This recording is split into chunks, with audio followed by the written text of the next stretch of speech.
Hello, happy 2023. I'm back with a new book, Living in Flow by Skye Nelson Isaacs, which is all about the science of synchronicity and how your choices shape your world. So I thought I'd start with the concept of flow. Obviously, we want to know what is living in flow and why does it matter? In this book, Skye talks about getting into the flow state and how the flow state is correlated with synchronicity.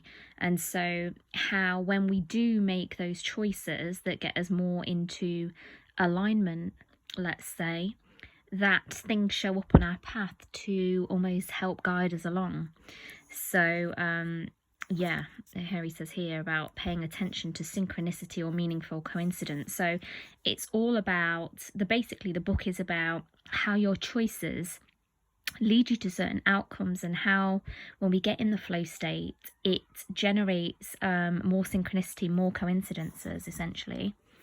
So let's start with what is flow and why does it matter. The notion of flow was introduced to science through the work of Mihaly Csikszentmihalyi. Thank you for that. He defines flow as a human state of optimal functioning, a dynamic balance of challenge and skill. So I've heard before where skill meets opportunity. In the proper activities and under the proper conditions, we become one with our lives. So it's where sort of time stands still, you're completely immersed, subject and object become one. You might see it when an athlete is really like engaged in the sport that they're doing, or a dancer's just one with the music. He says it's about a complete focusing of attention and on the task at hand, thus leaving no room in the mind for irrelevant information. And in fact, if you've experienced it, and I guess we all have in various different ways, you're not actually thinking. You're just immersed, like fully immersed in the present moment. And he says the same here. Thinking and feeling become integrated with neither one controlling the other. And he says that we can know we are in flow when events seem to happen in a meaningful way and the external aspects of life seem to get fit together with the internal ones. Maybe an experience we want to have becomes possible due to some small opportunity that spontaneously shows up, or we suddenly recognise how the situation we are in serves our purpose. As a result, we naturally know what to do in each circumstance, not getting caught up in our choices. As Joseph Jaworski explains it, when you decide on a direction for your life, the people who come to you are the very people you need in relation to your commitment.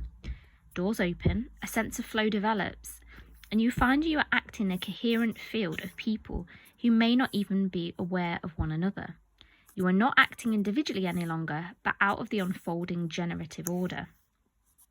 And I just want to say something on this point is when I've experienced flow states, it's when I've made decisions from a choice of love and a choice of when I've been following passions in my heart and things that I'm excited about and things that are giving me energy and pulling me forward in a positive direction. It's almost as if when you choose love over fear, things start to unfold.